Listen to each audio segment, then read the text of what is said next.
We'll go ahead and start. I think probably some people will be coming in, but there's no sense to delay further. I'm George Dragnich. I'm one of the executive directors of the International Labor Organization in Geneva. The ILO is the UN agency that deals with the world of work. So we're particularly honored as well as privileged to be able to participate and moderate this panel. These are exactly the kind of issues that we deal with, particularly on a sectoral basis, and we all know the importance of the transportation sector, particularly in terms of a dynamic sector as it is in the globalized economy of the 21st century. I've been struck by this, various conversations I've had over the years. I recently had a lot to do with air traffic controllers who pointed out to me that it takes 600, that's 600, 600 applicants to yield one air traffic controller. That's certainly at the, shall we say, at the high end of our skill level request. At the other end, though, you might say that a truck driver is less qualified, but yet we all know, I think most of you do in this room because this is your field, that there is a dire shortage of truck drivers. I had several years ago, 15 years ago, I spent then an American diplomat. I spent a sabbatical year working on a domestic issue, which was educational reform in the United States. And the chairman of the board of this NGO was the head of a parcel delivery company. And since DHL is our corporate sponsor here, I won't mention the name.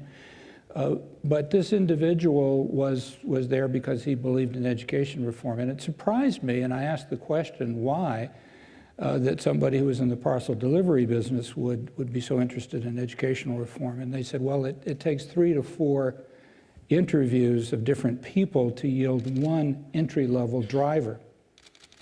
Now, having driven a truck 3 summers during university, I knew that this is not an easy skill, but it's something that can be learned. And I said, you know, this really surprises me. And they said, well, truck driving actually has nothing to do with it. It's the handheld computer that they use every day in their work that determines the educational level. And that ignores the fact that the average truck today, certainly the average Chevy lorry, has more computing power than the Apollo spacecraft that took the men to the moon, so that you see some of the challenges that we face. We have a singularly distinguished and varied panel with us today, and we've made life easier for you in that we have structured our seating according to the accounting that you see above. But it's a great pleasure to welcome David Cockroft, who is the General Secretary of the International Transportation Workers Federation, representing workforces around the world. Sylviane Delmas, who is with RATP, the public transport provider for France, but better known in this context with the UGATP, which is the global public transport federation, and the work that they have done on employment. They just had their first global meeting on employment and public transportation in Dubai last month, and the report from that is, I believe, at the end of the room. I'm also privileged to introduce Tamasim from Airbus, who is in charge, if you've seen the program, interestingly, not only recruitment, but also competence and knowledge management, illustrating that in the modern global economy and in the transportation sector, you cannot have one without the other. I was impressed, Mr. Eam, that you had recruited 3,000 employees just in 2011 alone, which is the number that we have at the ILO, so that certainly humbles me. Very impressive, and in a very dynamic field. We're also privileged to welcome Oksana Exell from the Asia-Pacific Trades and Skills. What's the term?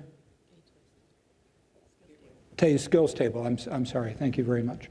Which is a very interesting combination in an effort of employers, trade unions, and critically the educational establishments that produce the workers that the employers will hire.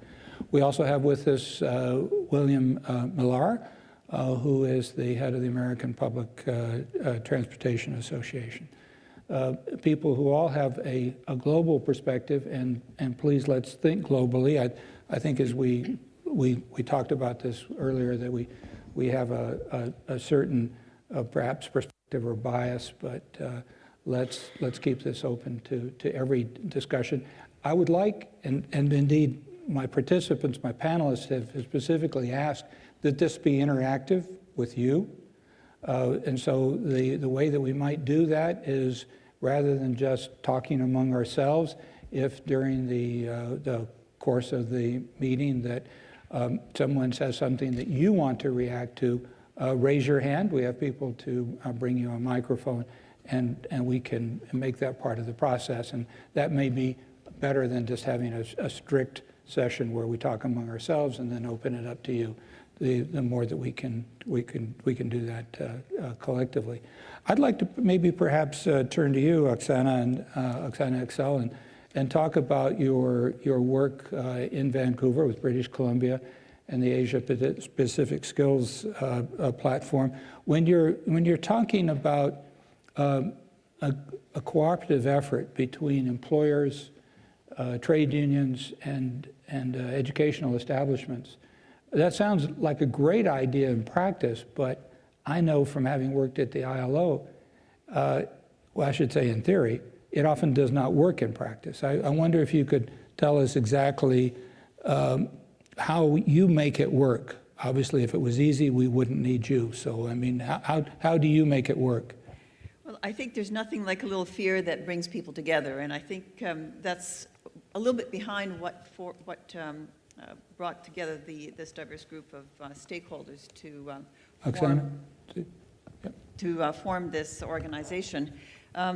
The federal government, the Canadian government, with many private partners, had invested over $2 billion in creating what we call the Asia Pacific Gateway, which is essentially the port, and all the created in terms of supported the building of the infrastructure around the port and the many multimodal services servicing the port.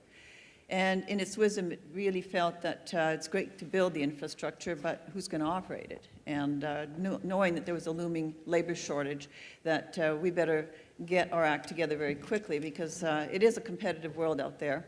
And unlike perhaps some of you in the public transportation side, in the goods movement side, there is a lot of competition that comes from external competition.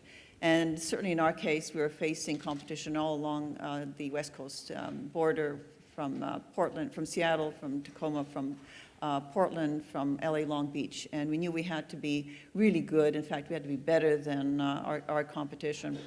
And the way we thought the best approach would be to bring together all the stakeholder partners and to see where those skills shortages were going to be so we could address them.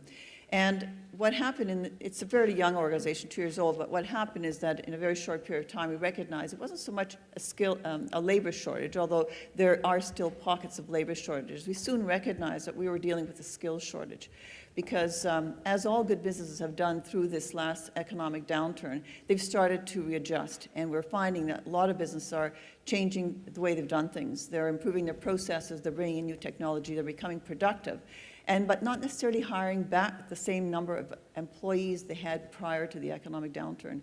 So we were now faced with a much different problem than we started with. Still a problem that required the cooperation of the labor unions that worked within some of our transportation modes, and the colleges and universities, so that they could respond and react quickly enough to some of the challenges that we saw. So I think I'll stop there, because I don't want to, but basically we've come together as a board of 20 stakeholders, and I must say in 2.5 years we've accomplished quite a bit, and are still getting along and looking forward to doing a lot more work down the road.